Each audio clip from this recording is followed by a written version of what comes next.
12:30 కావస్తూ ఉంది. మీకు ఒక 20-25 నిమిషాల సేపు వాక్యాన్ని చెప్పి ముగిస్తాను. మత్తయి సువార్త 15వ అధ్యాయము 32వ వాక్య భాగాన్ని ఎవరైనా చదవండి. మత్తయి సువార్త 15వ అధ్యాయము 32వ వచనం.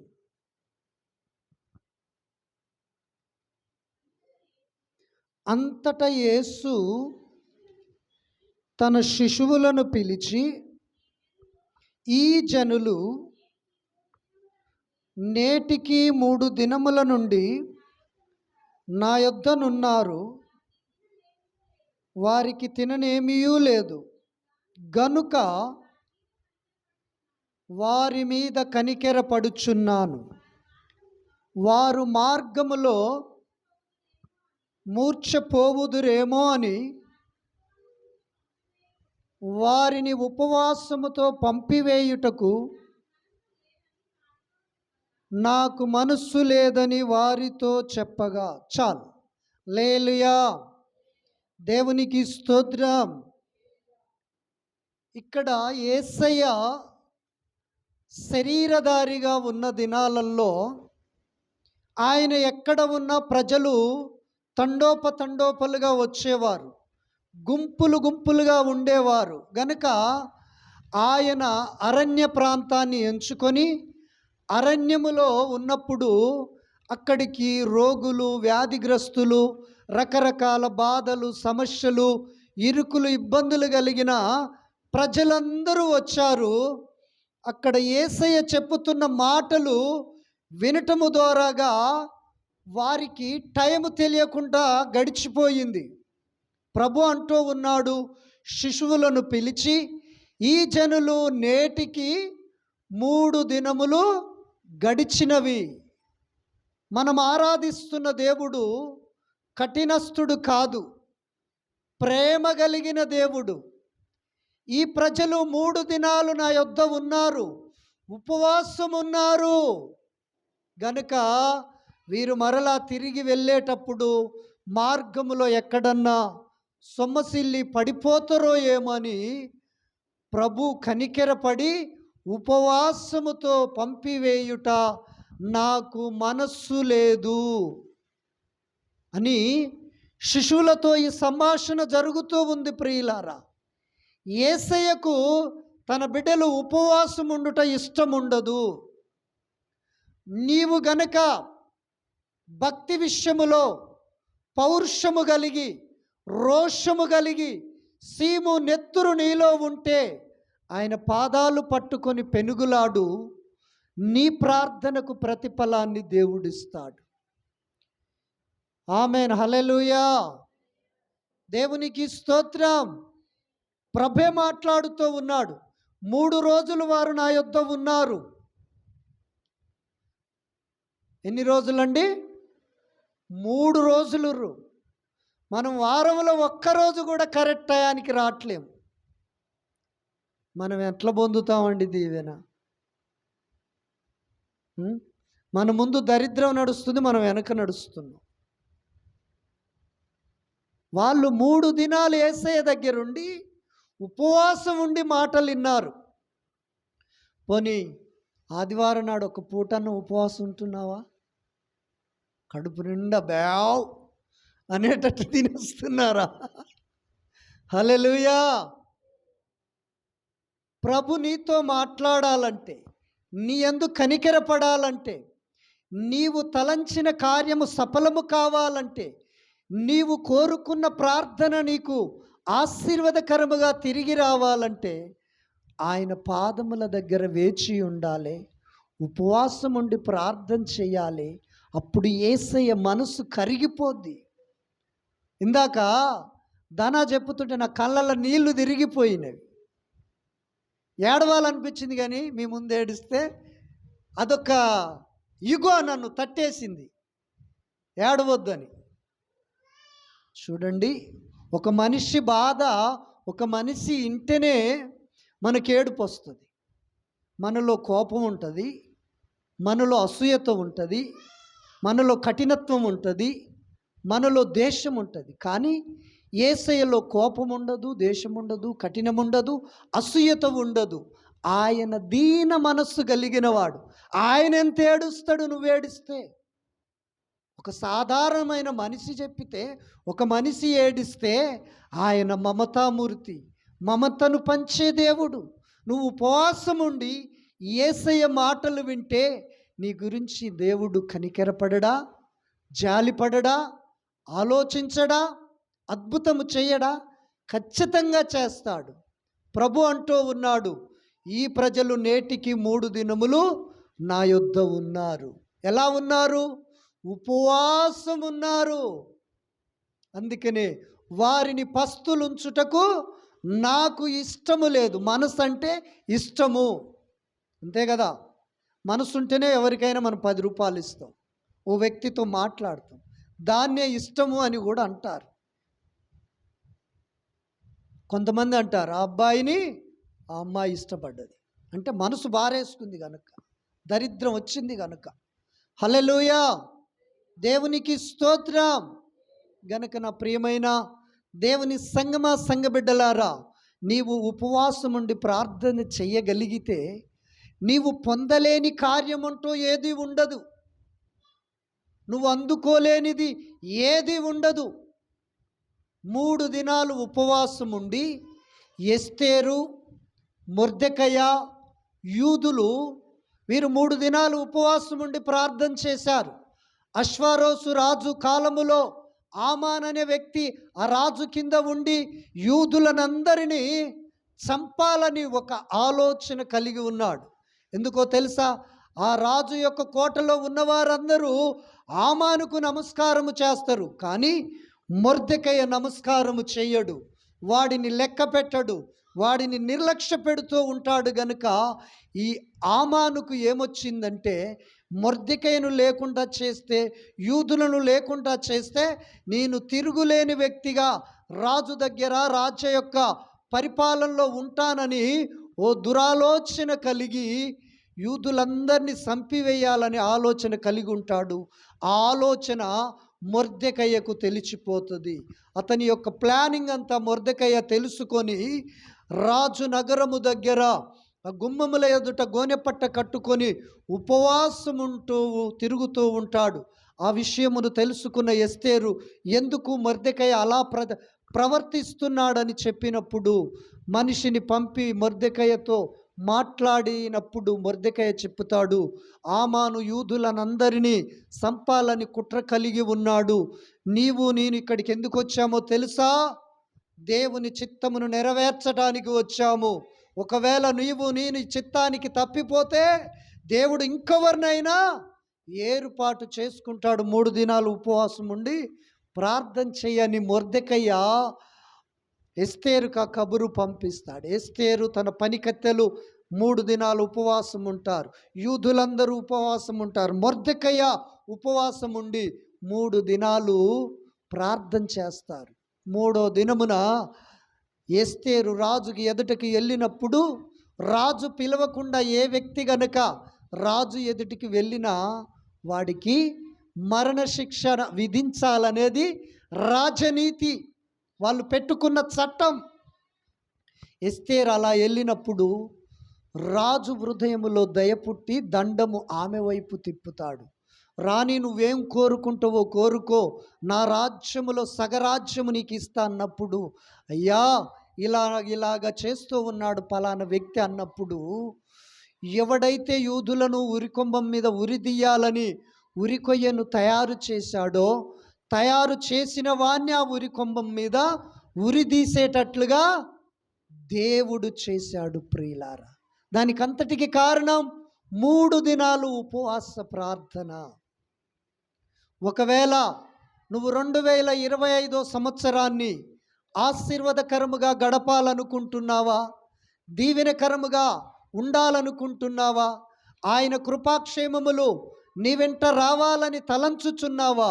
ఒక 3 దినాలు ఉపవాసం ఉండి ప్రార్థన చెయ్యి. ఈ సంవత్సరం అంతా కాచాడు కదా, గడిచిన కాలమంతా, ముందున్న కాలము కూడా నీకు ఆశీర్వాదకరముగా మారాలి అనుకుంటే నీవు 3 దినాలు ఉపవాసం ఉండి ప్రార్థన చేస్తే అప్పుడు ప్రభు అంటాడు, నా బిడ్డ, నా కుమారుడా, 3 దినములు నువ్వు ఉపవాసం ఉన్నావు కదా, నా దగ్గర ప్రార్థన చేశావు కదా, ఏం కావాలో కోరుకో అని ఆయన మెల్లనైనా కమ్మనైనా తీయనైన స్వరాన్ని నీకు వినిపిస్తాడు. ఆమేన్, హల్లెలూయా, దేవునికి స్తోత్రం. కనుక మన దేవుడు నిన్ను ఉపవాసం ఉంటే ఇష్టపడే దేవుడు కాదు. నీ ఉపవాసము ద్వారాగా నిన్ను హెచ్చించే దేవుడు, నీ ఉపవాసము ద్వారాగా నీ దరిద్రాన్ని తొలగించే దేవుడు, నీ ఉపవాసము ద్వారాగా నీ సమస్యను తొలగించే దేవుడు ఆయన. శత్రువు పైన నీకు విజయాన్ని ఇచ్చే దేవుడు. మరణము యూదులకు శాసనము తయారు చేయబడ్డది. యూదులు, ఎస్తేరు, మొర్దెకయ వీరందరూ కలిసి ఉపవాసం ఉండి ప్రార్థన చేశారు. మరణ శాసనము రద్దు చేయబడ్డది. నిన్ను ఎవడైతే చంపాలనుకున్నాడో వాడే చనిపోయాడు. ప్రియులారా, ఎంత అద్భుతం, ఎంత గొప్ప కార్యం, ఎంత ఆశ్చర్యం. అందుకనే మనోళ్ళకు తిని రావటమే తెలుసు కానీ ఉపవాసాలు ఉండటం తెలియదు. లేలియా, కన్నీటితో విత్తువాడు సంతోషగానముతో పంట కోస్తాడు, ఏడుస్తో పనులు.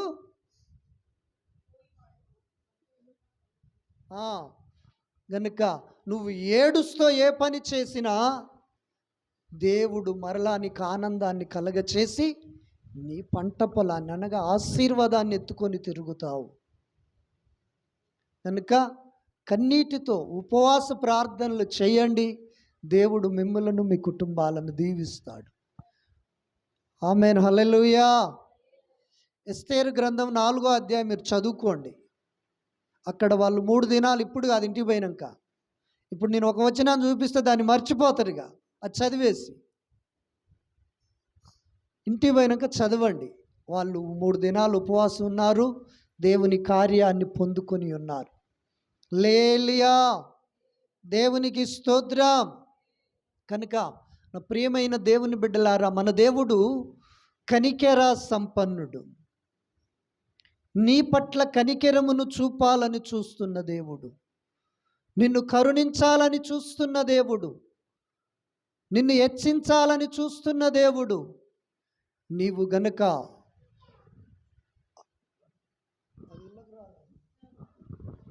హల్లెలూయా, దేవునికి స్తోత్రం. గనుక అరణ్యములో యేసయ్య పాదముల దగ్గర 3 దినాల ప్రజలుంటే కనికెరపడ్డాడు. నీవు నీ కుటుంబము కోసం ఉపవాసం ఉంటే దేవుడు కనికెరిస్తాడు, కరుణిస్తాడు. ఆత్మదేవుడు నీ పక్షమున కార్యము జరిగిస్తాడు. ప్రియులారా, ఆయన మనసున్న మహారాజు, మనసు లేనోడు కాదాయన, మంచి మనసున్న దేవుడు ఆయన. నీ పట్ల మంచి ఒక ప్రణాళికను కలిగిన దేవుడు ఆయన.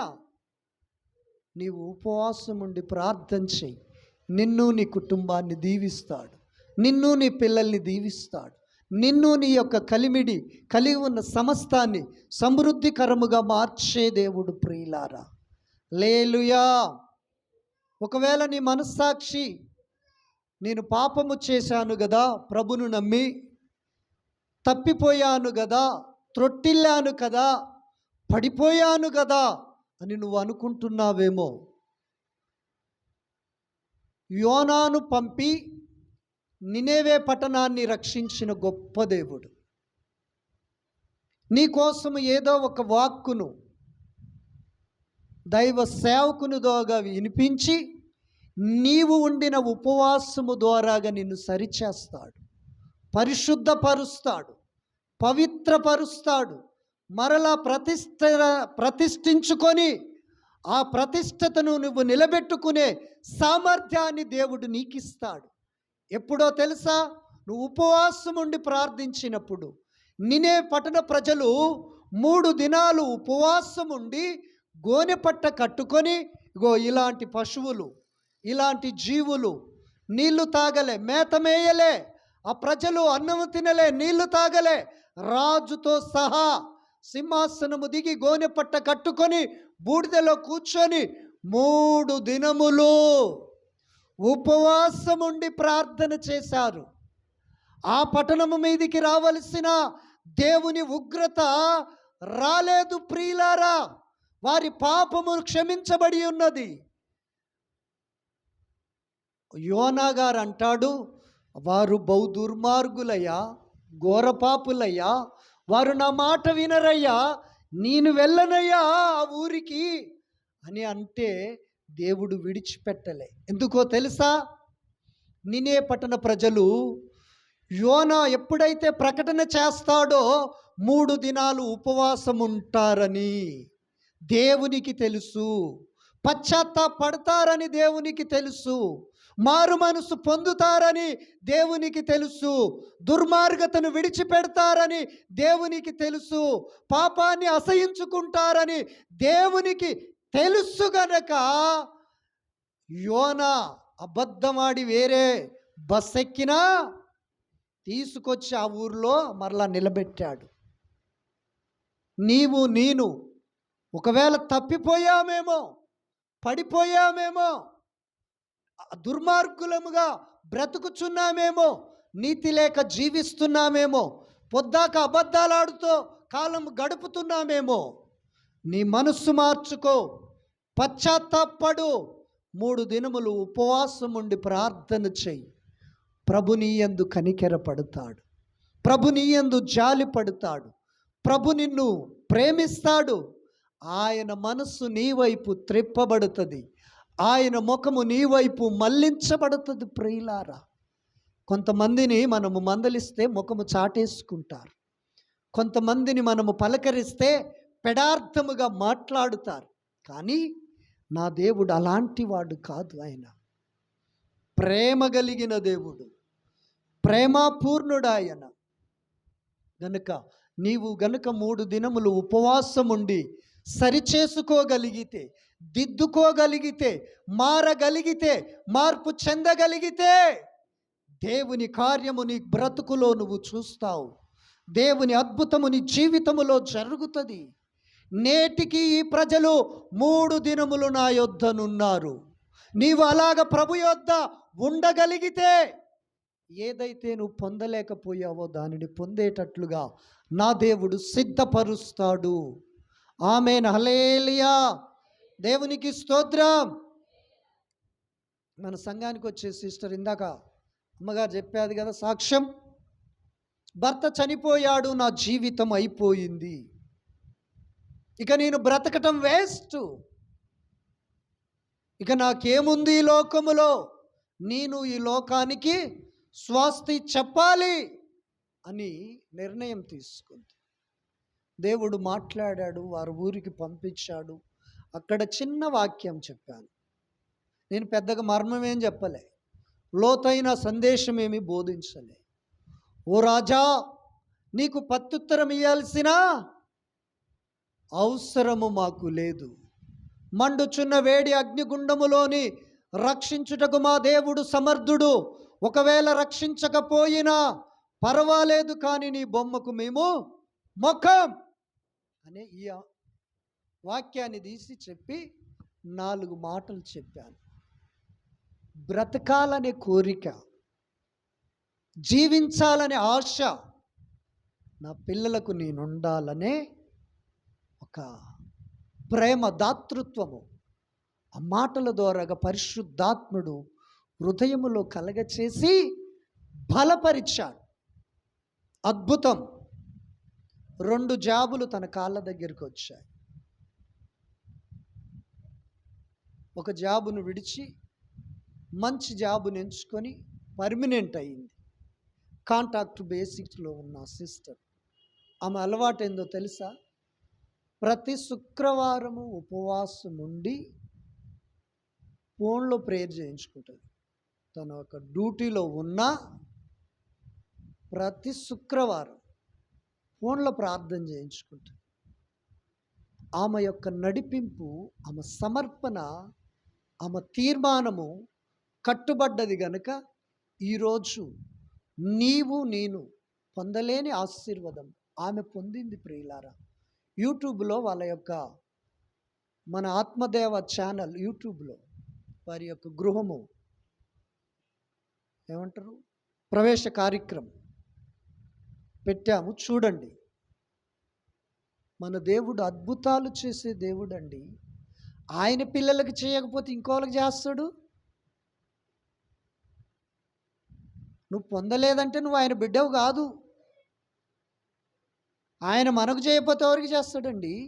మన కోసం ప్రాణం పెట్టిన దేవుడు, మన కోసము రక్తము కార్చిన దేవుడు, మన కోసము సిలువనెక్కిన దేవుడు, మన పక్షమున సిలువలో మరణించిన దేవుడు, మన పక్షమున ఆయన ముళ్ళ కిరీటాన్ని తలకు ధరించుకున్న దేవుడండి. అంత శ్రమను నీ కోసం అనుభవించిన ఆయన భూ సంబంధమైన కార్యాలు నీ పక్షమున చేయకపోతే ఇంకెవరికి చేస్తాడండి ఆయన? నువ్వు ఆయన దగ్గర కనిపెట్టుకొని ఉండు. నేటికి ఆ ప్రజలు 3 దినములు ఆయన యొద్ద ఉన్నారు. ప్రభే అంటూ ఉన్నాడు, ఈ ప్రజలు నేటికి 3 దినాలు నా యొద్దనున్నారు. ఎలా ఉన్నారు?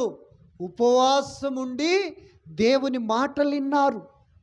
నీవు నేను ప్రతి ఆదివారం ఉపవాసం ఉండి దేవుని మాటలు వింటే దేవుడు కనికెరపడతాడు. ఆ ఉపవాసంలోనే ప్రార్థన చేస్తే దేవుడు దీవిస్తాడు.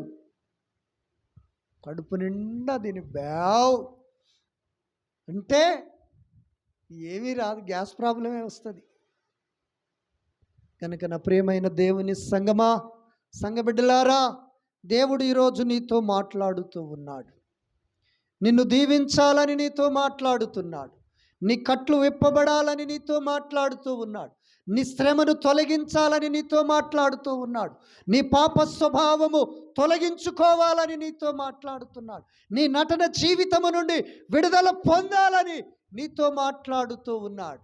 యథార్థవంతులు దేవుని చూస్తారు, నీతిమంతులు శోభాతిశయస్కరముగా ఆయనను ఆరాధిస్తారు. నినే పట్టణ ప్రజలు పాపులు, దుర్మార్గులు, ద్రోహులు అయినను వారు ఉపవాసముండి మారు మనసు పొంది పాపపు ప్రక్షాళన కోసము పశ్చాత్తాపడి ప్రార్థించారు. అద్భుతము దేవుడు చేసి ఆ యొక్క 120 లక్షల మంది ప్రజలు కాపాడబడి ఉన్నారు. దేనికో తెలుసా? 3 దినాలు ప్రయాణము చేసిన తరగని ఊరది. అంత గొప్ప ఊరు. ప్రజలు ఉపవాసం ఉండి వారు తమ పాపాలను ఒప్పుకొని తన అతిక్రమములను విడిచిపెట్టి పశ్చాత్తాపడి మారు మనసు పొందితే 3వ దినమున దేవుని కనికెరము ఆ పట్టణం మీదికి దిగి వచ్చింది. అగ్నికి దయించబడవలసిన పట్టణము రక్షింపబడి ఉన్నది. ప్రియులారా, నీవు నేను పశ్చాత్తాపడదాం, మారు మనస్సు పొందుదాం. పశ్చాత్తాప హృదయముతో ప్రతి పాపదోషం అతిక్రమములను విడిచిపెడదాం. ఎస్తేరు వలె, మొర్దెకయ్య వలె మనల్ని వెంటాడుతున్న వారిని వెంటాడిన మరణ శాసనము మనలకు తెలియకుండా మన గుమ్మాలకు, మన కిటికీలకు, మన దర్వాజలకు వేలాడుతున్న సంహార దూత సంహరించబడినట్లుగా ప్రార్థన చేద్దాం. ఉపవాసం ఉండి. చాలామంది సంవత్సరాలు తరిగిన ఉపవాసం ఉండరు. వాళ్ళ ఇళ్ళల్లో ఏం జరుగుతుందో వాళ్ళకి అర్థం కాదు. నువ్వు ఉపవాసం ఉంటే దేవుడు నీతో మాట్లాడతాడు. బిడ్డా, నా కుమారుడా, ఇగో నీకు మరణం రాబోతుంది, మోకరించు, నా దూతలు వచ్చి ఆ యొక్క సంహారకుని తరిమి వేస్తారు అని దేవుడు నీతో నాతో మాట్లాడుతాడు. ప్రియులారా, మన దేవుడు మాట్లాడే దేవుడు. మన దేవుడు మన కీడును మనకు చూపించి తప్పించి రక్షించే సమర్థుడాయన. ఆయన దూత నీకు కావాలంటే నీకు ఏ కీడు, ఏ అపాయము నీ దరి చేరదు. ప్రభు, నువ్వు ఉపవాసం ఉండటం ఆయనకి ఇష్టము లేదు. నువ్వు 3 దినాలు ఉపవాసం ఉంటే 3వ రోజు దేవుని కనికెరము నీ పైకి దిగి వస్తుంది. దేవుని కరుణా కటాక్షము నీవు పొందుకుంటావు. దేవునికి మహిమ కలుగునుగాక. ఆమెన్. 3 దినాలు యేసయ్య దగ్గర ఉన్నారు, ఉపవాసం ఉన్నారు. ప్రభు అంటూ ఉన్నాడు, వారు ఉపవాసం ఉండుట నాకిక ఇష్టము లేదు, వారు మార్గములో పడిపోతారు, అందుకని మీరే వారికి భోజనము పెట్టండి. అంటే శిష్యులు అంటారు, అయ్యా ఈ అరణ్యములో ఇంతమందికి సమృద్ధి భోజనము, తృప్తికరమైన ఆహారం ఏడ తెచ్చేదంటారు, మీ దగ్గర ఉంది చూడంటాడు. అల్ల ఒకడు ఎన్ని 4 రొట్టెలు కొన్ని చిన్న చేపలు. ఎంతమంది తిన్నారు? 4,000 మంది పురుషులే. ధర్మశాస్త్ర ప్రకారము పురుషులు 21 సంవత్సరం పడిన పురుషులను లెక్కిస్తారు, వారు లెక్కలోకి వస్తారు. 21 సంవత్సరం పడ్డ పురుషులు 4,000 మంది తిన్నారు. అందులో పిల్లలున్నారు, స్త్రీలు ఉన్నారు. అంటే ఎంత? సుమారుగా 12,000 దాటవచ్చు. పురుషులే 4,000 ఉంటే పిల్లలు ఒక 4,000, స్త్రీలు ఒక 4,000. ఒక్కొక్కరికి 2 ఉంటారు కదా. పురుషునికి ఒక భార్య ఉంటుంది, ఒక కొడుకు ఉంటాడు, లేదా ఒక బిడ్డ ఉంటుంది. మన లెక్క ప్రకారం అంటే ఆ రోజు సుమారు 12,000 మంది భోజనం చేశారు.